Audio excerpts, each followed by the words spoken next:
I just want to welcome everyone to the session. We'll cover some topics. We've got a great panel here. I'll talk about them and introduce them briefly here in a second. And then we have some content for you from each of the folks here to kind of explain what they're doing within the industry to develop charging stops rapidly, hopefully. I know that's subjective, but certainly a huge part of scaling the technology. So. Again, Leah said, my name is Travis Hill. I'm the managing director for Penske Energy. Quickly, what that is, and the only shameless plug I'll give is, it's a joint venture between Penske Transportation Solutions and our partners at Forefront Power. And really, it's all about helping our customers through the infrastructure for electrification. Right? We've been almost 60 years of helping commercial fleets with assets, running assets. We have about 22,000 customers at Penske, about 450,000 vehicles under management.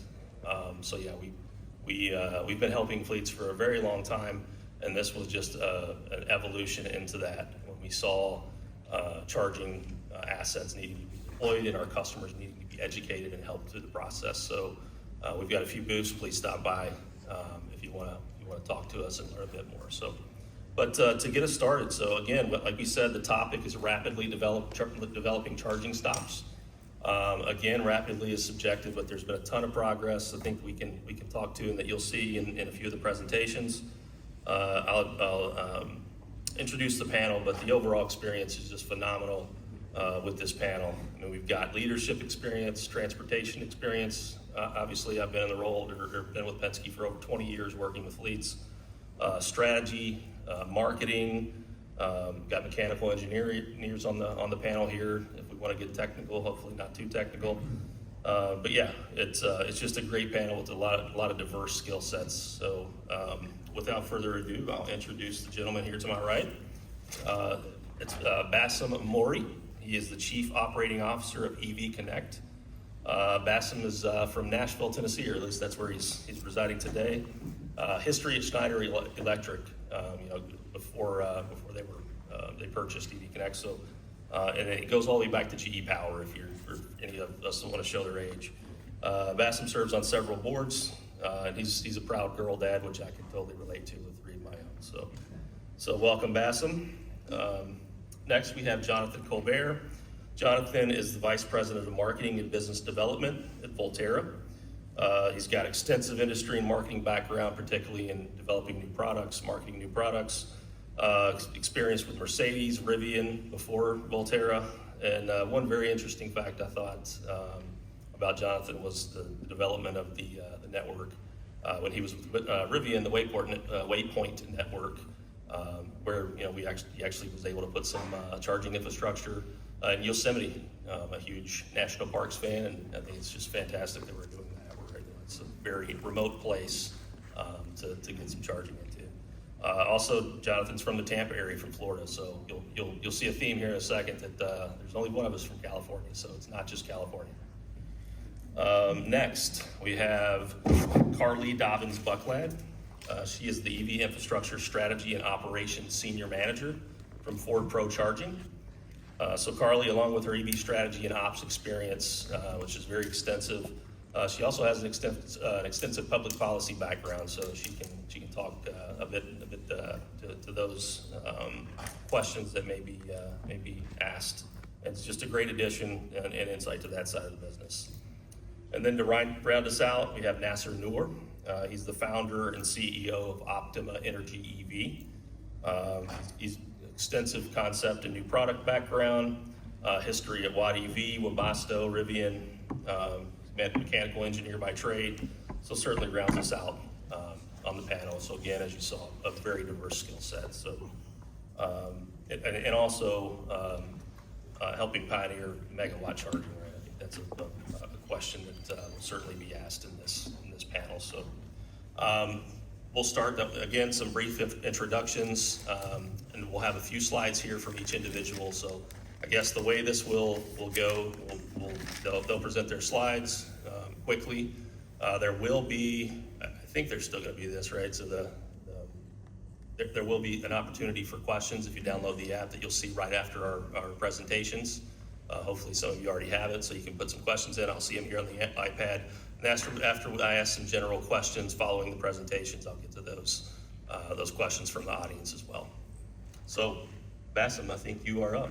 Would love to. I get the clicker from you. Yes. All right, good morning, everybody. My name is Bassem Ammouri, and happy to be here to rapidly developing charging stops discussion. I will keep my couple slides rapid as well. So, who is EV Connect? EV Connect is on a mission to be the leading cloud platform for managing electricity as a fuel. What do we actually do? Though we are a software company, we're a charge point management software who has been around since 2009. As Travis mentioned, acquired by Schneider Electric in 2022. I personally have worked with or at EV Connect for about 3 years now. We're really proud of what we can provide in the industry. You see some of our large, exciting customers at the bottom of the slide there that we either work with them on a EV Connect network basis, that's our charge point network, our branded experience, or on a white label experience. Some of the names down there you might recognize, they're built on top of our platform and they've customized our platform. We are a sustainability first company. We're very proud of the 26 million trees equivalent of CO2 that we've avoided emissions into the atmosphere with our charge point network. So very excited to be here and to include EV Connect in this exciting in this discussion. I won't go through the entire wheel here, but there's a journey that we work with our customers on as they go about deploying charge point infrastructure. Whether it's for fleets, whether it's for commercial, hospitality, utility, we're present in all of these. One specific area that I think we're excited about is the infrastructure step on this wheel. So with our acquisition by Schneider Electric, we have not only the charge points themselves, the chargers, but also the balance of system, or the low voltage, medium voltage, the transformers, and then also with our partnership with a company called Qmerit and others, we have the installation services, the operation and the maintenance as well. It's really more than just the software, and we've really tried to make partnerships with the areas that we don't do in-house to provide a turnkey solution. Today we'll focus in on fleets, but like I said, we're present in a lot of different segments, and that's all made possible through our partners that you see here on the slide. So with that, I will hand it over to Jonathan. Thank you so much. Thank you. My name is Jonathan Colbert. I'm really excited to be here and talk about this, and I am excited to see a panel full of folks that aren't just based out of California. Having lived in California for a while, we were talking about it earlier, it felt like you had to be there to do anything in the industry. So what I'll do is take you down memory lane a little bit and talk about where we started as far as a company, Voltera that is, and then talk about some of the things that we're doing now and what we're seeing. So we actually were spun out of, before I jump to that slide, we were spun out of a data center company named Edge Connects. And the thesis was they had a customer that said, hey, you're deploying megawatts of power for us, can you do this on the charging side?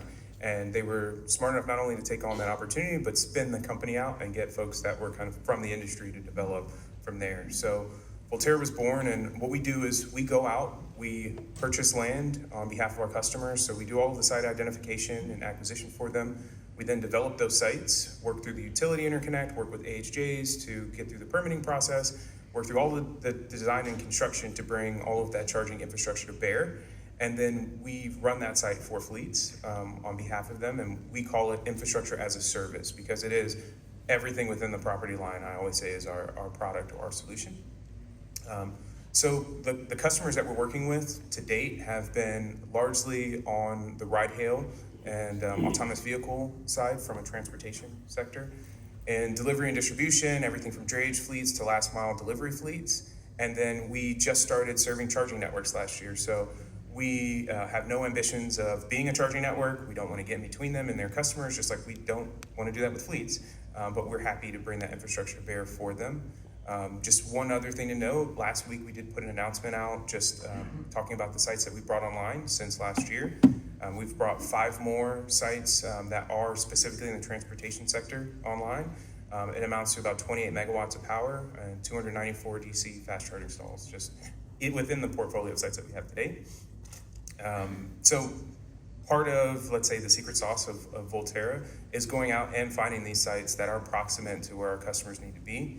And I will tell you, where most of our customers want to be is a challenge. So we have a site that we brought online in Southern California. It's in Linwood, and that in itself was a bear. And I'll tell you, part of it is within our business model is being flexible. So we were able to do a long-term lease for that property to be in that site. That customer also wanted the site to be online within 18 months, and it amounts to about 7.7 megawatts of power that we had to bring online. To do that, we had to deploy some temporary power solutions, a whole mix that we can talk about as we get into the panel. And part of it, I would say, is like we were able to do it. We were able to get that site online within that time frame, but it was kind of this like mesh of everyone working in concert to be able to do that. We had a site host that was really amenable to the project that we were doing. The city of Linwood was great to work with. Utility there was great to work with. So it's not always that easy, I would say. And that's not indicative of what the rest of our sites are like or developing across the country is like. But what we try to do is make sure that these sites are built for expansion. So that site will grow to about 12 megawatts of power. So part of it is working with the utility. Part of it is a smart layout, again, which we can get into. But this is actually a picture of that site. And in June, we're going to be doing a ride and drive to go back and show people the site as well. So I will pass it on to you. Okay.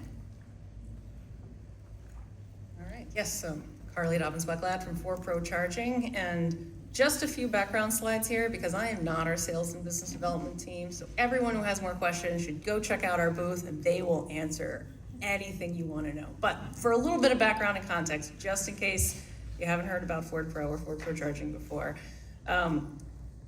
Ford, hopefully you all do know, has been a leader in the commercial vehicle space for over 40 years, making some of the most popular trucks and vans out there in North America.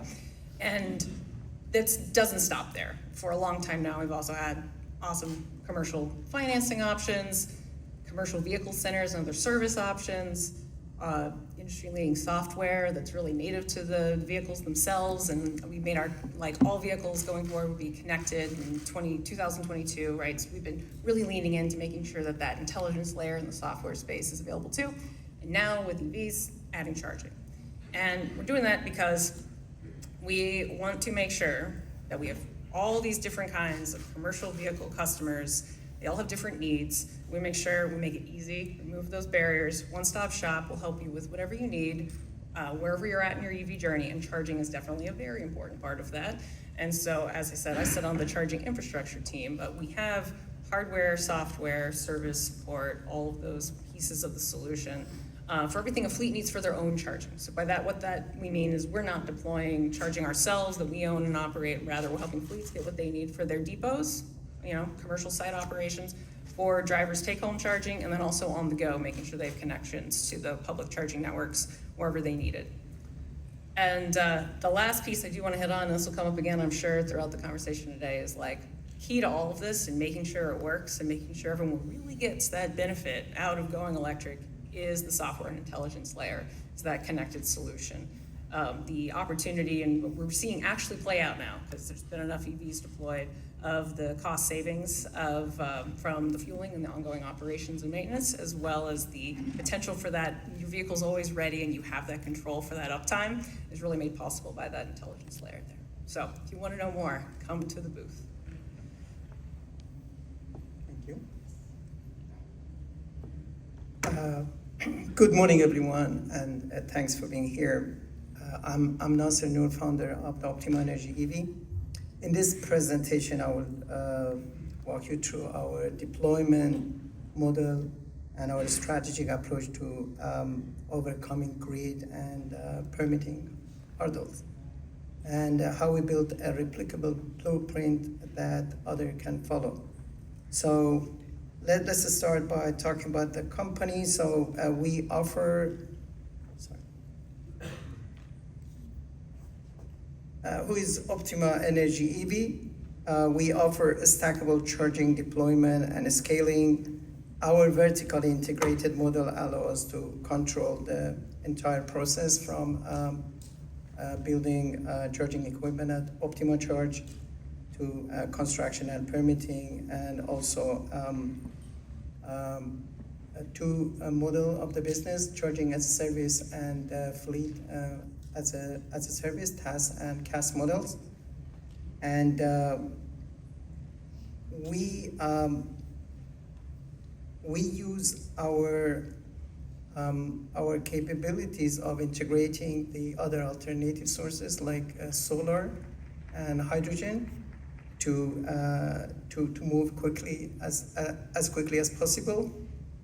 And we are specialized in helping the logistics and warehouses to rapidly transfer to the zero emission logistics.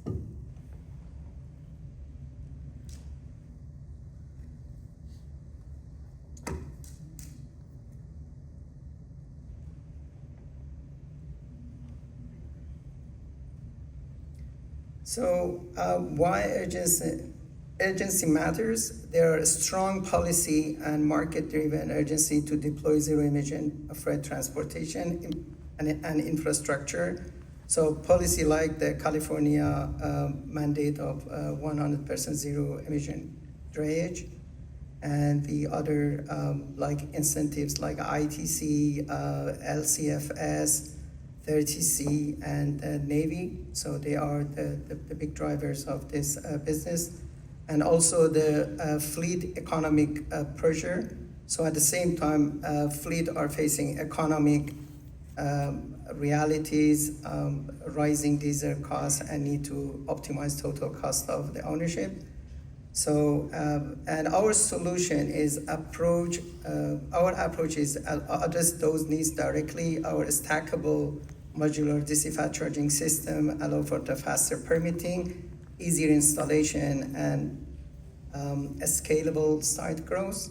So our infrastructure is designed to serve both fleet yards inside the fence and public access to the EV charging needs outside the fence.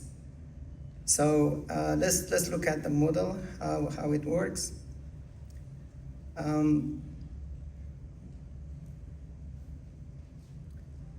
Our project in San Bernardino serve as a real-world scalable model for deploying clean freight infrastructure in high compliance zones. So the site includes a 500,000 square feet warehouse located in high aware compliance area.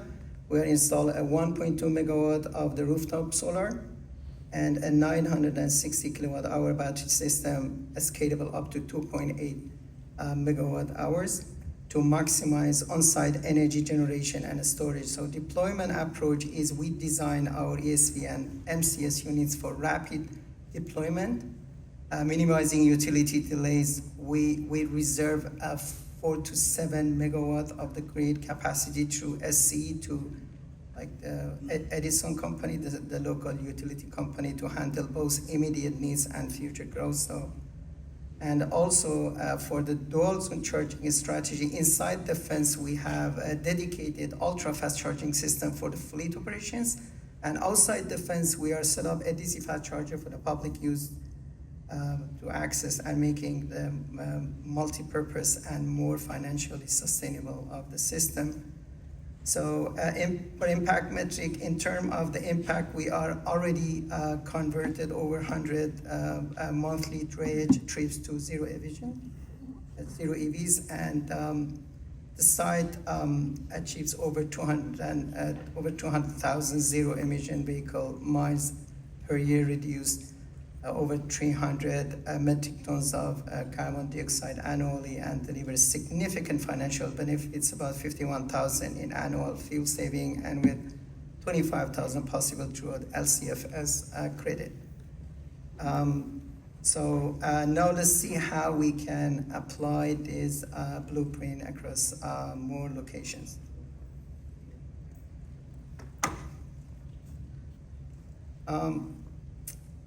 So a strategic corridor placement, we are targeting key freight roads for drayage and short haul movement. By integrating renewable generation like solar energy, we reduce dependency on the unpredictable and grid timelines and avoid major delays. So navigation, grid constraints, so Grid capacity remains a significant challenge in our business. We solve this with on-site batteries for peak shaving and by reserving grid interconnection early, working closely with Southern California Edison to ensure project speed. For the public-private collaboration, our model relies on owner-funded side with Optima leading the deployment. So partnering with the utilities and focusing on early interconnection planning and critical elements that allow us to accelerate the project timeline. And industry-wide lesson throughout experience, we have learned the prioritizing regulatory compliances and stacking incentives are the key success factors. Modular and prefabricated units design dramatically cut lead time, and our blueprint is a specialty built to be replicated across understood. And this is our model. Thank you very much. All right, thanks, Doctor. Thanks, everyone.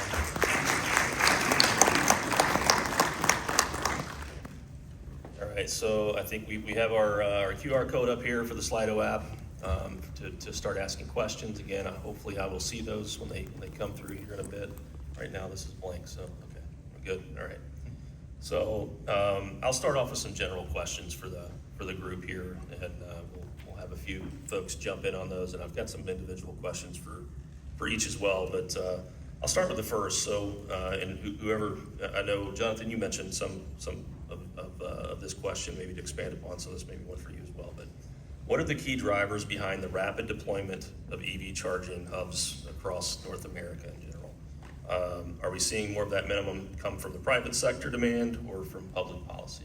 And I guess the easier way to answer that is, hey, how are you making the decisions to put, your charge lots where you are today? I have a very straightforward answer, so we can start from that. We are completely customer driven in that we don't take on any utilization risk. We work with fleets and we work with charging networks, and they pretty much are guiding us to where they need to go. And I would say one of the things that drew me to Voltera as a whole and wanting to come here and work here was we aren't beholden to incentive dollars. So the project has to pencil before we'll even pursue it regardless of incentives. And then incentives are kind of, I want to call it icing on the cake because they do help you be competitive in market, but they are very, very nice to have. So with that, we're seeing a ton of growth in light duty fleets, mostly on the ride-hail side, both autonomous and non-autonomous.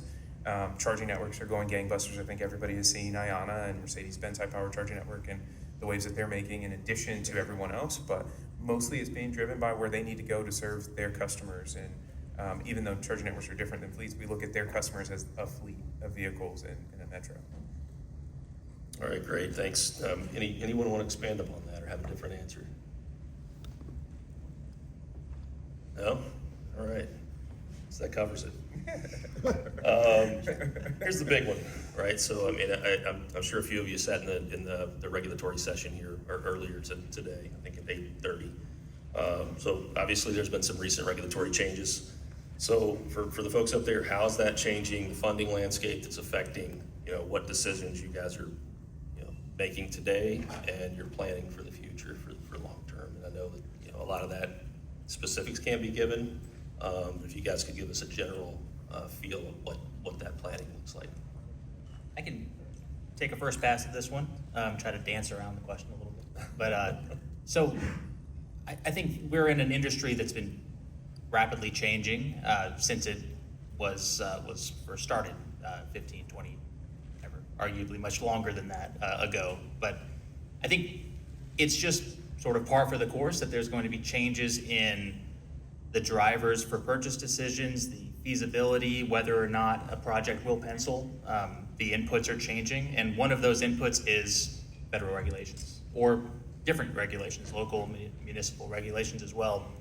So we've sort of, I'm sure all of us have a story on how we've adjusted to regulational change in the past. And so I don't want to sort of minimize the recent ones because they are significant, but I think we are flexible in terms of solution providers in the industry, and So it just becomes another conversation on, okay, what can we do for you, Mr.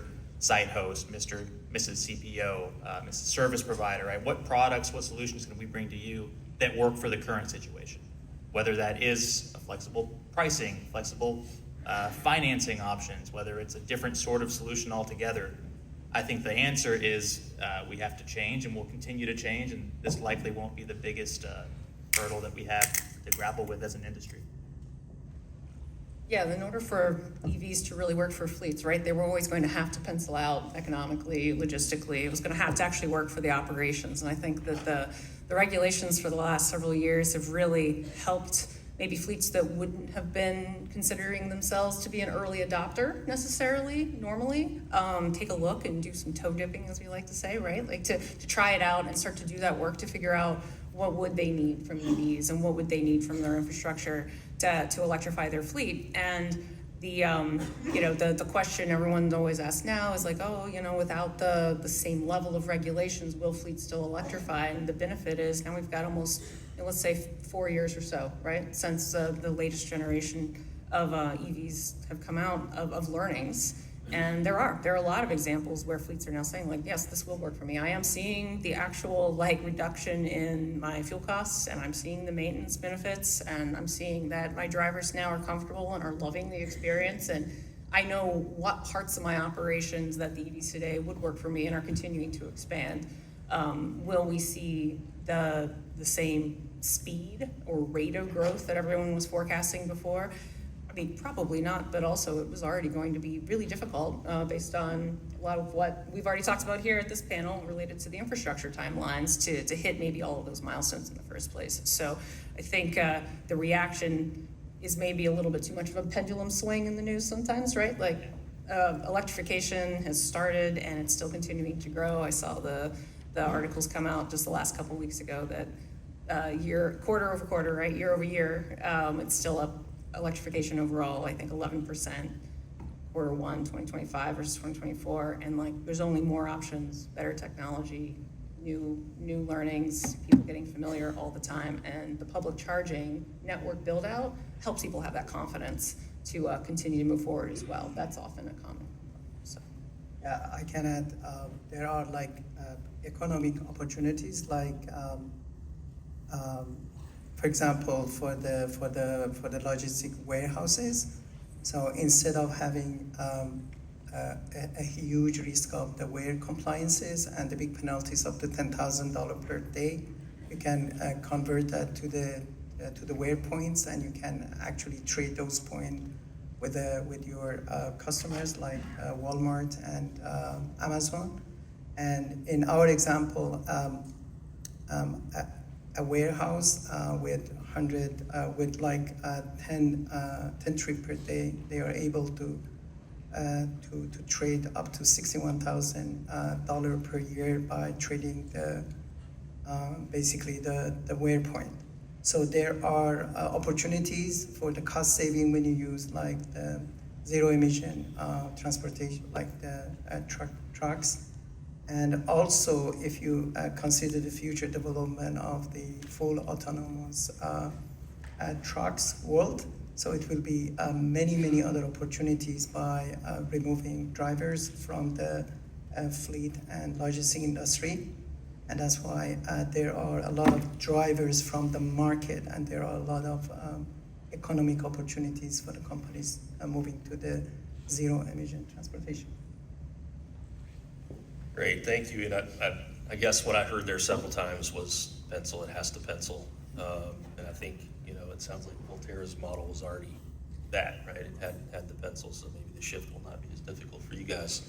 But that's what we hear from fleets every day is that it has to pencil. There's some tools that can help with that, right? But it definitely has to pencil, and there are use cases out there that we see that do. So just a comment. So another question before I get to maybe some specifics for each individual. So interoperability between EV charging systems and microgrids is a key area of development to create a functional market for fleet customers. How are you approaching these items that add reliability and peace of mind for fleets? So, and I guess maybe to set the table for folks in here that maybe are not all industry, maybe fleet users, maybe define a microgrid for us first. and then follow up with maybe that question. So we had a few that were interested in that one, so who wants to take it? I can give another straightforward answer. All right. With fleets, you would think that it's pretty straightforward when you have a fleet of a specific type of vehicle and interoperability won't be an issue, but it actually can still be cumbersome because you've got this mix of not only the vehicle, but charging infrastructure on site that has to work. And we pride ourselves on having not only the infrastructure, but a software platform that allows us to get down to the actual firmware level details of all of our charging equipment. And even with that, you're working with the manufacturer when they push a firmware update or any kind of software update, and things can go wonky. So what we're always doing is working with our fleets directly and testing their vehicles, but it goes even further than that, working with the actual manufacturers of the hardware. And I'm sure, Bassem, you probably know probably more than we do on just from your business model, and are probably encountering the same thing. But I will say this, having been on the auto manufacturer side, having been in an auto manufacturer who's developing the hardware, and also now being on the infrastructure side, most of these players don't really play well together, and it takes companies like us to get together and like kind of force their hand. Yeah, well, thanks. And just to define a microgrid, ChatGPT just told me. A microgrid is a localized electrical grid that can operate independently or connected to a larger utility grid. So the smallest example of a microgrid is like at your house. If you got solar and storage, you are now able to store and operate at least a portion of your home's electrical loads from on-site generated or stored power. And then a microgrid can be much larger than that, obviously, with multiple distributed energy resources, batteries, generators, vehicles, if you have bi-directional charging, to power that electrical load, that building, that industrial facility, or that fleet charging depot, for example. So I think interoperability between the chargers themselves and then the microgrid, if you choose to have one on site, is critical to making things, come back to our favorite word, pencil. So if you can include a revenue generation as part of your fleet depot calculation to see if it's feasible, then it makes that feasible, it makes it more likely to pencil, right? If I'm not just buying power from the utility, now I'm able to maybe sell power back to the utility or offset some of the amount that I need to buy from the utility. So it's a super interesting way to make more charging infrastructure feasible. And just a shameless plug, this is part of the strategic intent for Schneider Electric to acquire EV Connect. Schneider is a big leader in providing microgrids, and now with the ability to interconnect with the charging infrastructure through a software like EV Connect, we like to think that we have a solution for that. I can add something to it. If you own like a big warehouse, there is an opportunity to use your rooftop for the solar, for the microgrid integration. So like save a lot of cost of infrastructure development by using the existing utility like infrastructure in the warehouse, and avoiding the delays on permitting and utility upgrade by using the current like capacity in the power of the warehouse, and integrating this with the solar rooftop with your utility room panels. And also there is an opportunity to add the gantry charger at your warehouse to power so if you need like two, three electric trucks for your drayage or for the shipment to your customers, so you can quickly deploy those gantry chargers at your location, utilizing rooftop solar in 20 to 25 weeks, and taking advantage of those integration with a battery storage in your location to leverage basically the time of the use of the electricity. Use solar for your warehouse, the day-to-day and lighting and other power needs, and store those extra capacity and also the solar in your battery system for low-cost charging of your fleet with the gantry chargers. So, and significantly reduce your drayage and shipment costs, the fuel costs. All right, thank you. And last question for the group, and then I'll start asking some individual questions. But this is more from a fleet perspective. So you talked, I think Jonathan and everyone talked about struggles with developing sites and maybe how those were overcome. But how can fleets play a role in advocating for faster grid updates or utility support in regions where charging infrastructure is lacking? I know we've discussed California, but a lot of us are from other states as well, so maybe some perspective there. So who wants to take that one? I can start. Sure. So the question was specifically what fleets can do to advocate for it, but I guess I'd like to even back up a second and say the very first thing fleets can do is when they're thinking about electrification, start thinking about their charging infrastructure right away, because that very first conversation with your local utilities and other authorities having jurisdiction about this is what you think you want to do, and starting to have that dialogue to get that information flowing about what's going to be feasible and what programs there are in place maybe to help you along. There's often a lot of resources that may not be aware of. That will go a long way to get started, because I've heard the infrastructure team at Ford Pro Charging works with a lot of utilities across the country on how do we get the capacity in place to support fleets that want to electrify. And one of the first questions we get back is, well, where do fleets want to electrify? What do they want to do? Like, where do they want to be? And so that dialogue is the first thing that's missing, is really making sure that that information is available. The utilities then can also help inform the regulators, and they will help carry the water if they know that they have that demand. Remember, this is our mutual customer, right? Like Ford wants to sell vehicles to fleets. These fleets operate in utility territory. They're going to be selling that electricity. So it's everyone wants to help get that piece in place. But the first thing that fleets can do is to think about the infrastructure piece before making their vehicle plan. And then the utilities will be able to help make sure that the capacity is there for them.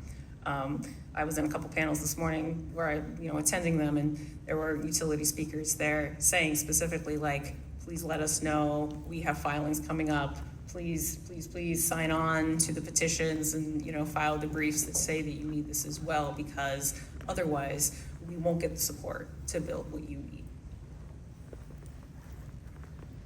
Anyone else on that one? Or? I can add, Edison in California, they have a comprehensive support for the fleet companies who wants to adopt charging at the locations. So my suggestion is to participate in utility planning progress like IRP. So working closely with the utility companies, understand their language, so effectively communicate with them all the technicals and details. And they have a fantastic program. They call it Utility Make Ready program. So this is a fast way for the utility upgrade. And my other suggestion is work with all the local and join all the forces like CADSTART, like the North America Council for the freight, and understand the standards and like whatever SAE and Charlene is doing in its industry, and effectively work with the utility companies for the planning as early as possible. Great. All right, so this question is for Bassem. What were the biggest operational challenges faced during the implementation of the four-legged charging ecosystem? Maybe define that for us. Sure. For those that don't know what that is, and then how did you overcome those obstacles? So the four-legged charging ecosystem, the four legs that we're referring to are EV owners. So like many of us in this room, we're the drivers of electric vehicles, or the fleet owners who are operating electric fleets. That's one. Number two is the charging stations themselves, so the hardware, the EVSEs. Number three is the grid. We've talked about the utilities a lot up here. And then number four is the charging platform, such as an EV Connect.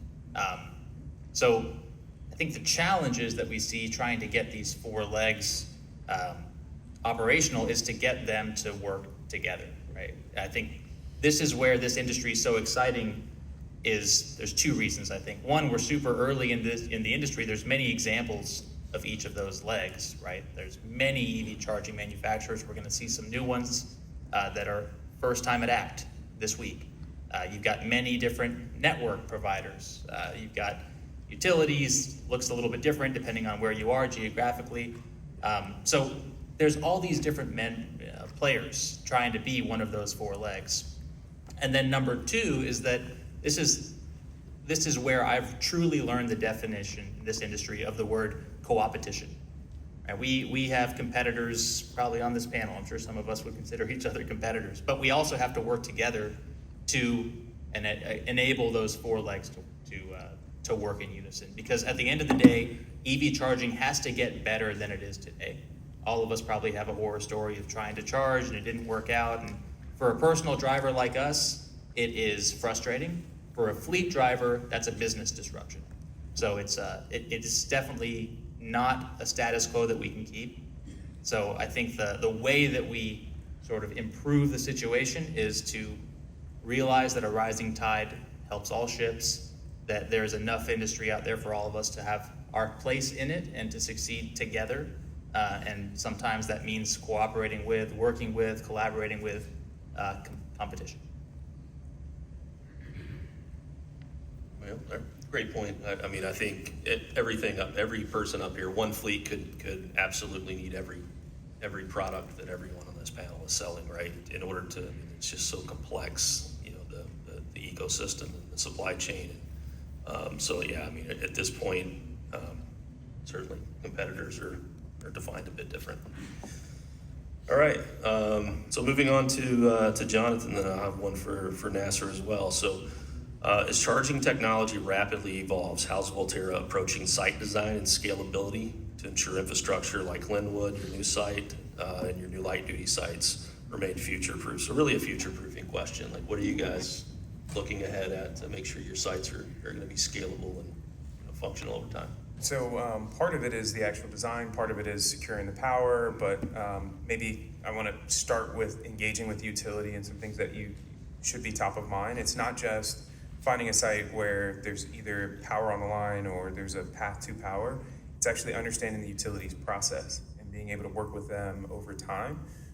So that Linwood site that you mentioned right now has 7.7 megawatts of power. It'll grow to about 12 megawatts of power. We built it in a way that when that power is available, we have minimum disruption to the site. So there's a level of load management right now where let's say half of the chargers are being throttled between two points of service from the utility. One of those points of service will get upgraded over time. So it's one of those where you basically it's not as simple as this, but you're flipping a switch, right? You're pulling the conduit, pulling the wire through the conduit and flipping a switch. And as far as when you're connecting those transformers, we're thinking about all of our sites in the same way. And it's not just from just a power supply standpoint. Sometimes you will have to reconfigure over time. Sometimes there will be a point where distributed energy resources, as you mentioned earlier, make sense. We have this viewpoint that storage will be a part of most of our sites in the long term. That's not necessarily the case right now. Part of it is just if it pencils from a utility rate perspective right now, then maybe it doesn't make sense to put in storage. Part of it is space constraints. You may want to generate, the customer may want to generate on site, but you may just not have enough space on site to be able to put solar in. So these are all things that we're factoring in, and then if there is a future path towards it, we're making sure we're building with that in mind day one. So again, minimum disruption to the fleet. Great, thank you. So Nasser, can you walk us through the process of deploying one of the stackable units that you referenced earlier in your presentation, and how does the rapid setup differ from like a conventional charging or fueling station build out?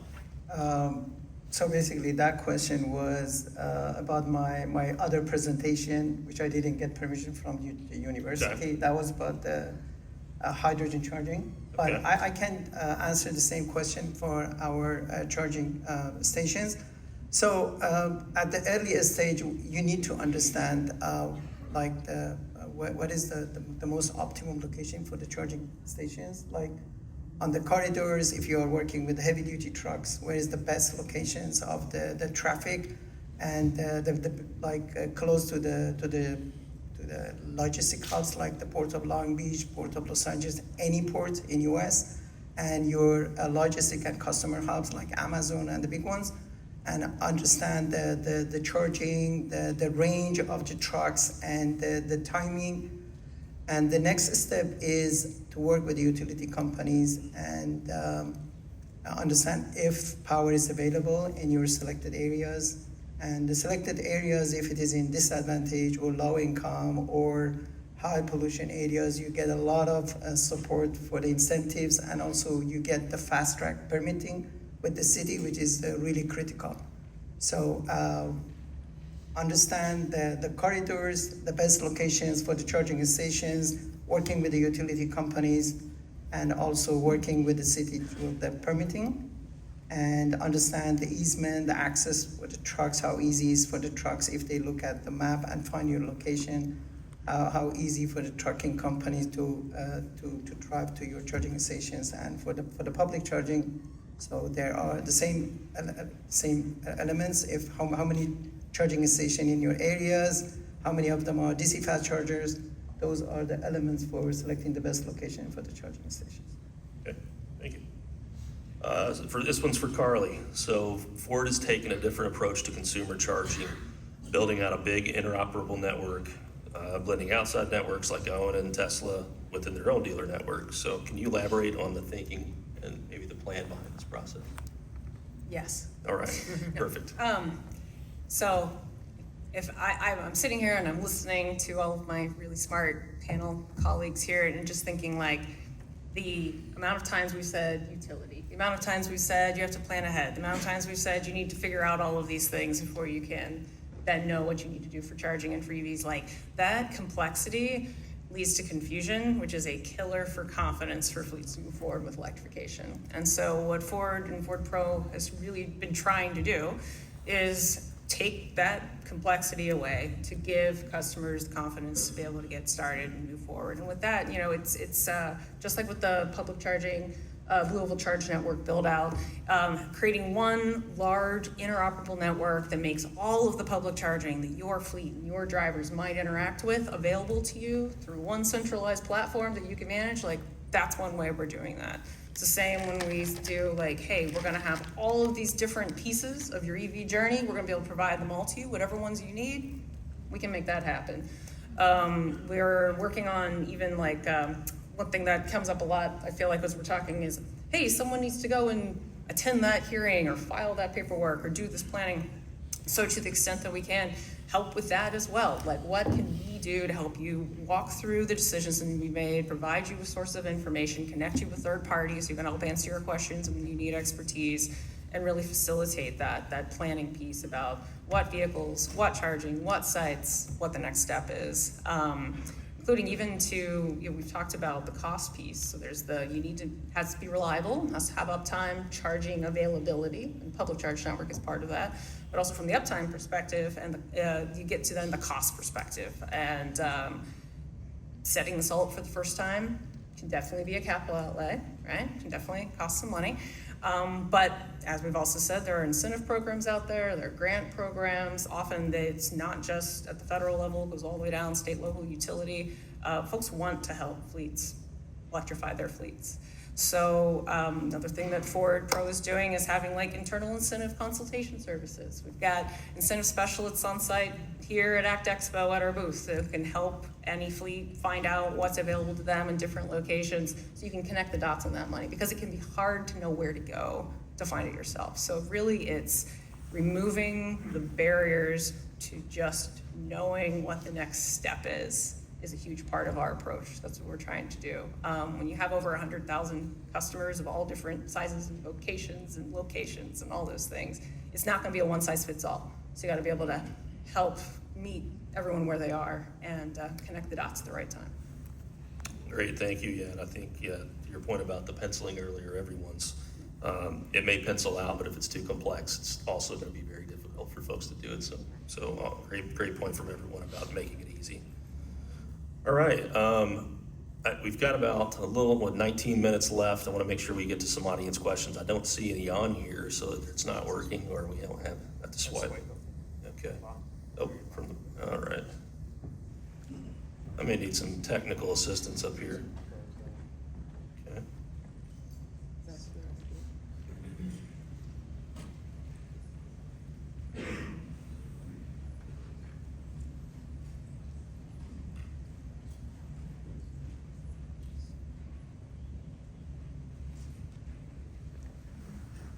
All right.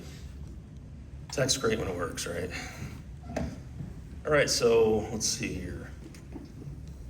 Let's go with the first one, anonymous. So regarding megawatt charging, will we ever see 3 megawatt charging or stop at, I guess, what's the limit here, right? Are we gonna stop at 1 megawatt, I guess is the question. You know, where are the limits? And anyone can take this, but I'm looking to, I think megawatt charging has become such a sensational topic where like folks like to tout like it's coming and the vehicles will be capable of it and this, that, and the other.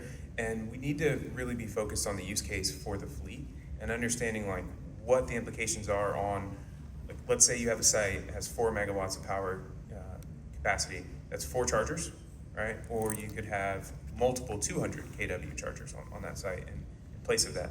Also, what does that do for demand charges with the utility? What kind of rate structure do you need to have? Like, these are all things that we're going to need to factor in. Do I think megawatt charging will be viable and something that's right around the corner? 100%. But when I hear 3 megawatt charging, it's just, to me, it's like that's so far down the road. And what we're starting to see, especially on the light duty fleet side, is that 200 kW is more than enough, right? When you look at the actual charging curves of these vehicles, the amount of vehicles that actually have a sustained charge rate of over 200 kW for a long period of time, it's very few. These are all the things that we need to be thinking about when we think about megawatt charging. And while I do think it will come down the road, I think 3 megawatts is way down the road. We're still myth busting frequently that a customer even needs DC fast charging at all. I mean, a lot of situations, if you can charge your vehicle overnight or just where it's gonna sit for a period of time, like level 2 charging will be just fine.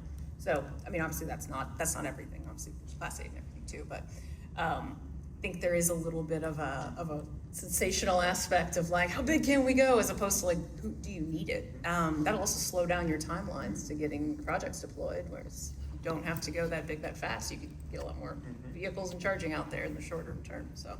I think in addition to the comments on is it even a real use case for that many drivers or fleets, like I think if you think about too, one thing we haven't talked about much is operation and maintenance and warranties to maintain uptime of charging infrastructure. And this is a the labor, electricians and technicians, it's kind of a discrete amount of folks that actually have the skill set to do this type of work. That's true for L2 chargers, but then if you get to DC fast charging, it's a little bit fewer. If you get to megawatt charging, it's even fewer. 3 megawatt charging, maybe it's like four people, Yeah, right? So, in research labs. Yeah, but yes. So that it's just another part of the equation. Can I keep this infrastructure up? Do I have people to work on it? Even if there was a use case. Sorry, Nasser. But there are definitely use cases like for heavy, like road trucks that we're going to electrify everything in the US. So basically there are a lot of use cases like for the big boats, for the shipping industry in the future, even for the commercial flights, maybe. So there are use cases and there is a demand in the market for the ultra fast charging infrastructure. So it has been a very comprehensive collaboration with all engineers around the world, with SAE over 200 engineers establishing standard use cases and also the market integration, communication protocols, and so many details have already been discussed, and the standard was published March this year.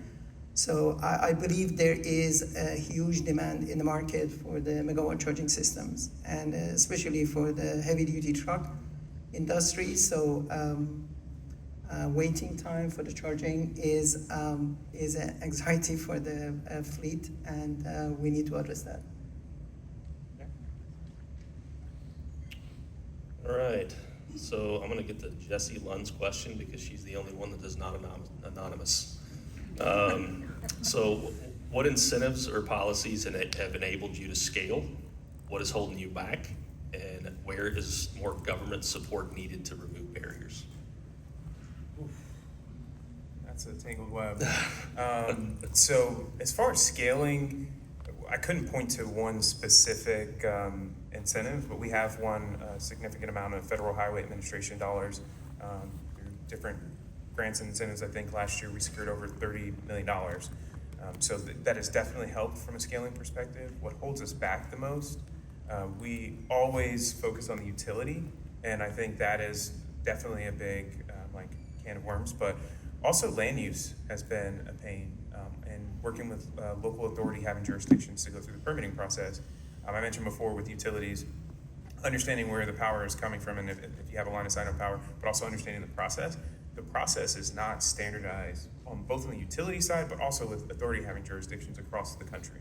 And if I think about where government could play a role and really help us, just standardizing this, we're talking administrative work, standardizing the process, and then maybe on the back end, incentivizing adherence to that standard process would move mountains for us. We're spending dollars with land use consultants and other entities in the markets we're spun up in just because it is such a tangled web. So that's Absolutely. yeah. Plus one, it's such a barrier for our customers who just have to navigate each location's unique tangled web of requirements over and over and over again. And there isn't a standard process, and it makes it really hard for planning for timelines as well as for cost. That is one of the first things, a very rational and reasonable question a fleet might ask is like, well, how long will this take and how much will it cost? And we have to be like, we don't know, let's look into it. It's for every single location you're looking at. That's a huge one. But on that note too, I just want to say another thing that is really helpful if you're thinking about what incentive programs are out there that work is, yes, you've got the purchase cost of the EV, which tends to have a variety of different kinds of incentives, and there's all kinds of pricing pressure in the market, so that's one piece. But then the chargers, yep, they cost money, but it's really that make ready. The site make ready is often the biggest cost and the most surprising cost for a lot of fleets when they're looking at their different what it will take to be able to deploy those EVs that they've purchased. And so make ready programs, the ones that are available in the country, have been very helpful. We've made sure to promote those and to tell fleets about them. And I'm assuming everyone's familiar with Make Ready at this conference, but if you're not, they're the ones that help you make your site ready. So those construction and installation costs are not specific to the vehicle and the charger, but are rather to construction work, getting that site ready. It's a big deal, and often people weren't expecting it. And the last piece there, because it relates directly to Make Ready costs, is a lot of times both incentive programs as well as approval processes don't really work for third-party ownership models. An awful lot of fleets do not own the spaces they operate out of, and that has created a barrier for a lot of fleet opportunities where it would work for the operations, but it won't. They cannot get. They don't, because they don't have control charging approved for their site or the incentive dollars that could help them make the math pencil, as our favorite phrase today. So those are a couple other ideas for Jessie Lund, who's clearly looking for good ideas. All right. So, and I can add in the fleet side as well, there are a lot of fantastic incentives from the government. The most important is HV. You can get up to 90% of your electric truck purchase cost from HV if you are located in a low-income, disadvantaged community, and if your size of fleet is less than 20 trucks. So And this in is, California. and you're in California, of course. So this is a great way to develop your fleet in this state. Great, thanks, Sasser. We've got plenty of questions, so if you'll just flag me when I'm getting close here, because we got enough to finish out the session for sure. So I'm going to ask this one because I'm curious of all the opinions myself. How soon do you see the EV fleet total cost of ownership being less than fossil fuels or less than diesel without incentives today? That's the entire EV fleet? Yeah, I mean, it's general EV fleet, but there's segments I'm sure that could be part of the answer. But yeah, I mean, where do you see it now, right? Or do you see segments that you see a TCO with? And then for those that are not, you know, what do you see the progress of that being, maybe from a timeline perspective? This is a weird chicken before the egg kind of question to a certain extent, because we've seen more light duty vehicles hit the road already versus medium duty to heavy duty. So we've had, you mentioned like 4 years of vehicles already on the road, and for some types of fleets, like you think autonomous vehicle fleets, right?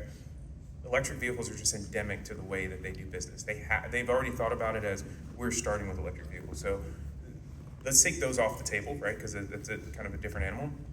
The ride-hail fleets that are transitioning from ICE to electric vehicle fleets can't move fast enough. They're literally working with contractors that are driving their own vehicles, and they are transitioning to electric within their fleet. And they're working all of the ride-hail fleets that you can think of. They're thinking about how they can provide more charging for their drivers. So they're already starting to see it pencil. Last mile is another use case where how many of us have seen the Rivian Amazon vans dropping off packages, right? Yep. So you're starting to see that, but on the medium duty to heavy duty side, and this kind of goes to this callback to the megawatt charging conversation from before, like we sit in this very privileged position of being able to finance these deals. So we're seeing what the cost of the real estate is. We're seeing both, like we went out and raised debt last year. We have a private equity backer that's pledged billions. So we're seeing what these different markets view these projects are. And we see this peek into the window of like what the fleet is actually doing day in, day out. And the heavy duty deals are much harder to make pencil, partly because the vehicles haven't been here and there's not like this proven track record, but also the costs associated with them and this uncertainty around the total cost of ownership because, like I said, our model's different. We're taking part of that CapEx off of their, off of the burden of the fleet and turning it into OpEx, but they've never done it before in most cases. These fleets have not been able to go out and build this yet. So on the light duty side, I'm very confident, right? And I think a lot of us can say, yep, it pencils today. Medium duty, heavy duty, it's hard to say when because these sites need to be developed and they actually have to have vehicles in operation before we can figure it out. Yeah, I think there's definitely a lot of cases where it pencils. There's certainly still some where it wouldn't pencil without incentives and support programs, but I'm thinking back to some of the customer examples that I know we're allowed to talk about publicly, right? But they're in all kinds of different vocations and industries, like Vestas wind turbine construction, maintenance. You've got Elite Home Care, which is like a home, like a home health services company, like all of their vehicles. We've got Ecolab with, cleaning, big announcement there. It all over the place. It depends. It's really just how much it depends on the operations and the unique sort of requirements and location and setup for each of the fleets. And some I think are seeing that if you're trying to go rapidly develop your charging solutions, it can be easier if you have any take-home driver, fleet where it goes home with their drivers today.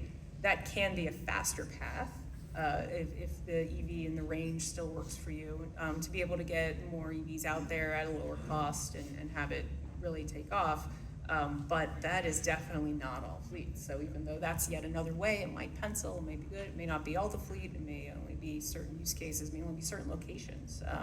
Your driver has to be able to charge at home or have the right kind of public charging too. So I guess for me, it's really sometimes today, right? And we all have a lot of work to do, both in terms of technology development as well as the policies and regulations to be able to support us getting up to that next level of adoption and maturity. Can I add one more thing that I just thought of?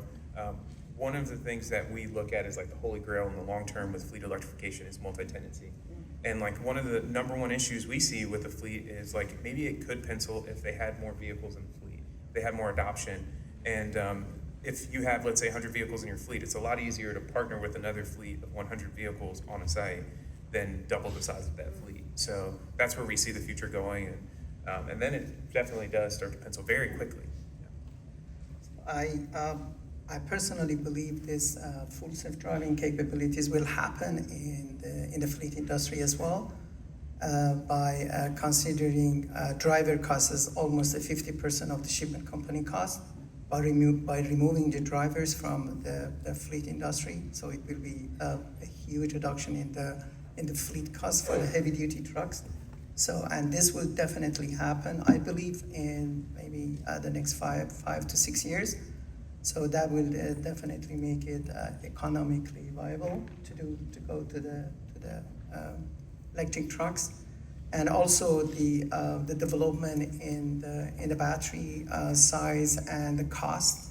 So we'll reduce the cost of like the electric trucks, which is, I believe, this is one of the most important cost of the electrifying the fleet industry. All right, so we just have a few minutes left, so this will probably be our last question before we wrap up. So the question was specifically asked of Voltera, but I think several folks on here could answer this question, so feel free. And it's, what do you feel is missing from a technology, either software, hardware, whatever point of view, that could help build better sites? And it sounds like we might have an entrepreneur out there looking for a great idea, so you might not want to give your best idea, but yeah, what do you think's missing out there? I don't want to give away anything that's maybe proprietary and that we haven't said publicly, but the biggest, let's say, go-get for the technology team for us right now is twofold: temporary power or temporary charging and interim power solutions. And it's, I would say for me, the holy grail would be being able to go to a market where the utility is notoriously horrible to work with and go deploy even without a line of sight to power, knowing that the temporary solutions that we have would bridge the gap for the customer in an economical way, and then work through that interconnect with the utility. So that, I would say that's what keeps us all up at night, because if not, sometimes you're walking away from a deal, walking away from deploying it on a site. And before I get off the mic, we have a happy hour in our booth today at 4:30. I just want to make sure I don't want to forget to say that. Booth 4359. All right, anybody else on that one? Before we... I can add something Okay. to this. So basically, understand the concern and user case of each customer. So how you can make some economic advantage for your customer in fleet industry, and also understand how you can integrate the current situation and using like the microgrid, using the other alternative for the power. That will help, and that will be like a big solution to the concern by the fleet companies. If you have a solution for that would be the best way to expand in this business. I had one idea. No more dumb chargers. Dumb chargers mean that we can never connect them and optimize them and see what's happening and what's going wrong and really support our customers too, right? All of our mutual customers. And I'm always amazed by how many new, when I say dumb, I mean like unconnected, you can't, there's no connectivity, there's no way to optimize it, there's no way to connect up with any software. I just think that is, it's not gonna do the industry or the customer any favors in the long run if they really can't see and then expand in the future. So on the same side though, I think the interoperability piece, the connectivity and reliability piece, the being able to stitch all these pieces together is still really hard. So more innovation on that side of things would be A+, more of that. All right, great. Well, I think that's our time. I want to thank everyone for attending. Great questions. There was a lot of them we didn't get to, so I'm sure these folks would be happy to answer them after the fact, or find their booth, or at Jonathan's happy hour. Going to Voltera's happy hour. Feed you drinks, but thanks to the panel. It was a great conversation.